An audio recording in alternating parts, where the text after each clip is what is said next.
Hello everyone, thank you for joining me for this demonstration of the Emission Reduction Credit, or ERC Generation General Workbook.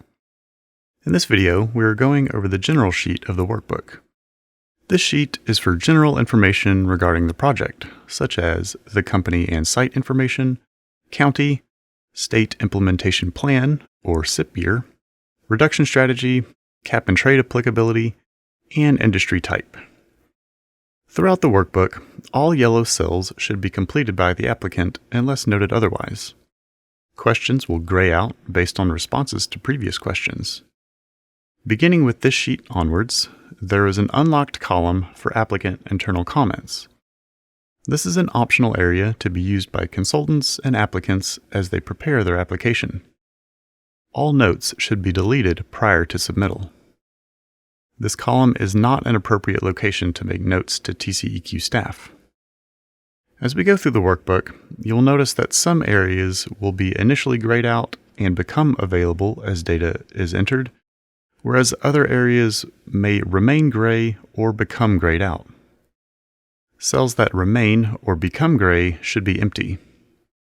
If prior responses are revised and a section grays out based on the updated responses, delete the responses and the data entry cells that are now grayed out prior to moving forward. Failure to delete this data may lead to issues with the functionality of the workbook. At the end of the instructions on each sheet, you will find a link to return to the cover sheet. You will also notice near the bottom of each sheet is a direct link to the next worksheet. The general sheet has 3 sections. Let's move back up to section 1 and get started. We'll begin on row 10 with the first acknowledgment statement. This statement is to confirm that you are submitting an authorized version of the workbook and all necessary attachments to your ERC Generation application. In addition, you are acknowledging that you have not changed the workbook in any way. This is to ensure that internal staff will be able to run macros, queries, and formulas on the workbook, and that no formulas or functions were added or edited that would interfere with this process. First, we'll see what happens if the applicant were to select I disagree. We see that the cell turns red, which indicates a potential issue. With some exception on the emissions supporting documents sheet, there should be no red cells in the workbook when it is submitted with your ERC Generation application through STEERS. Let's change the response to I agree. Please note that not all drop-downs are obvious, so click in the yellow area to see if an arrow appears before typing. Now we can move on to the company information, starting with the name, which has a 100-character limit. As you can see in this example, we have an application from the generic oil company, and they are located in Brazoria County.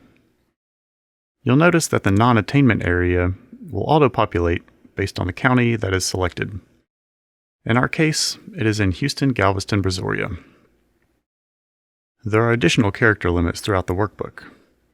For example, the CN and RN numbers are limited to 11 characters, and the portfolio number is limited to 5.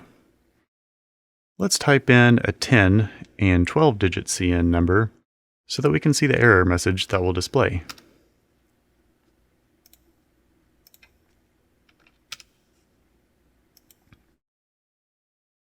Let's now see how different selections will open up different sections of the workbook. If we select Brazoria for the county, the sections that are related to counties that are partial non-attainment will either gray out or remain grayed out. However, let's change the selection to Bexar County. If the site were to be located in a county that is only partial non-attainment, such as Bexar, and we indicate that the site is not located in the non-attainment portion of that county, the cell will turn red and a message will appear stating that ERCs can only be generated in non-attainment areas as outlined in 30 Texas Administrative Code, or TAC, 101-302A1, and to not proceed further. However, let's go back to our example in Brazoria County.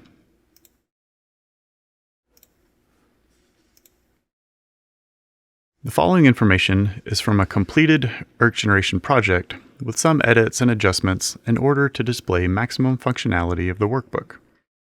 As you can see, some of the basic project information such as CN, RN, portfolio number, and the emissions inventory, or EI, error account number, have been pre-filled.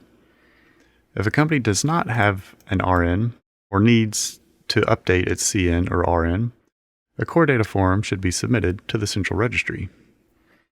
A link to this form can be found below in Section 3 for supporting application materials. If a company needs a portfolio number, it can request one from the EBT team. Moving down to row 28, there is a section about reporting to the EPA's acid rain program during the SIP year. If yes is selected, the next two questions will stay grayed out, and we see that the SIP year for this site will be 2018 and is classified as an electric generating facility. But in our example, this is an oil and gas site and not an electric generating facility, so we will select no. Next, we'll answer whether the site reported to the emissions inventory during the 2016 control period. If yes is selected, then the workbook tells us that the SIP year is 2016 and the site is a point source. However, we will select no, indicating the site did not report to emissions inventory in 2016, so we have to move on to the next question. Finally, we will indicate whether the site emitted more than 10 tons per year of volatile organic compounds, or VOCs, or 25 tons per year of nitrogen oxides, or NOx, during the SIP year. If yes is selected, that would mean the site should have reported to emissions inventory as those other reporting requirements. But because they indicated they did not, they will be classified as a non-reporting point source.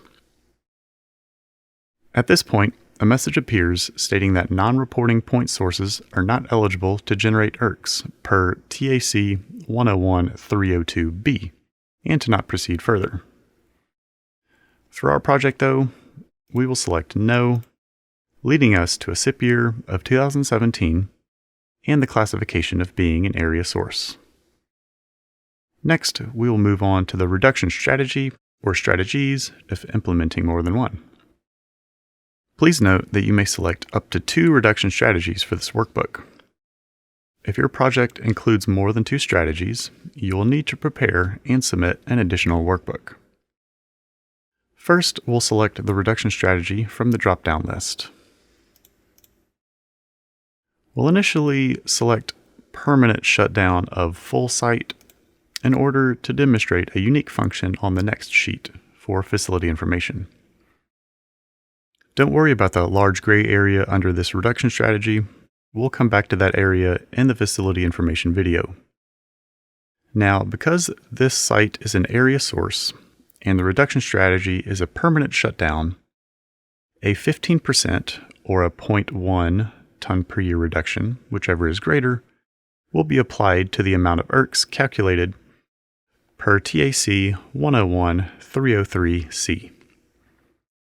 Next, we'll move on to ineligible reduction strategies to determine if the site is using any of the ineligible reduction strategies outlined in TAC 101-303, and if the project meets the definition of a real reduction as outlined in TAC 101-300.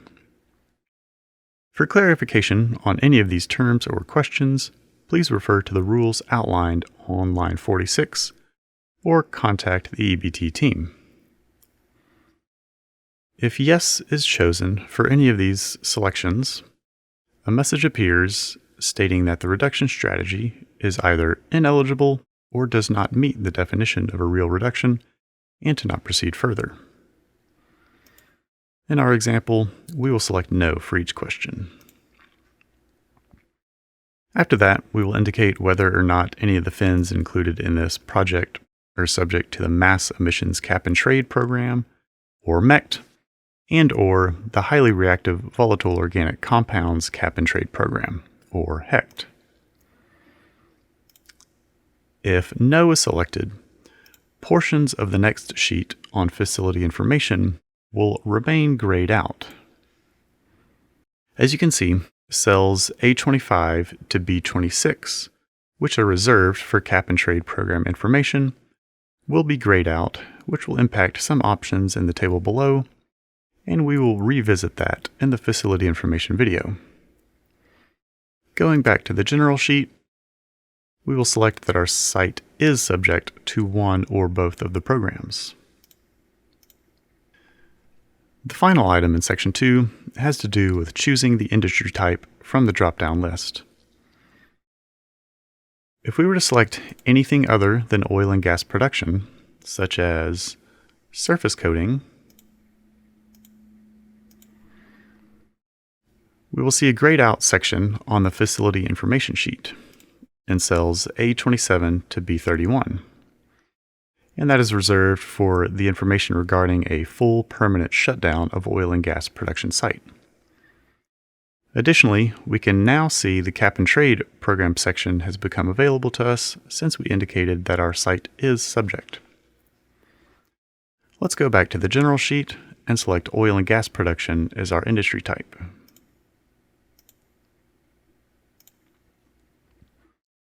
Because our reduction strategy is a permanent shutdown of full site, that section I just mentioned will now become available to input data.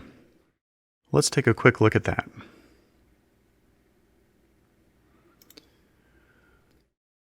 This brings us to Section 3, which lists the supporting application material that must be submitted, if needed, with the application.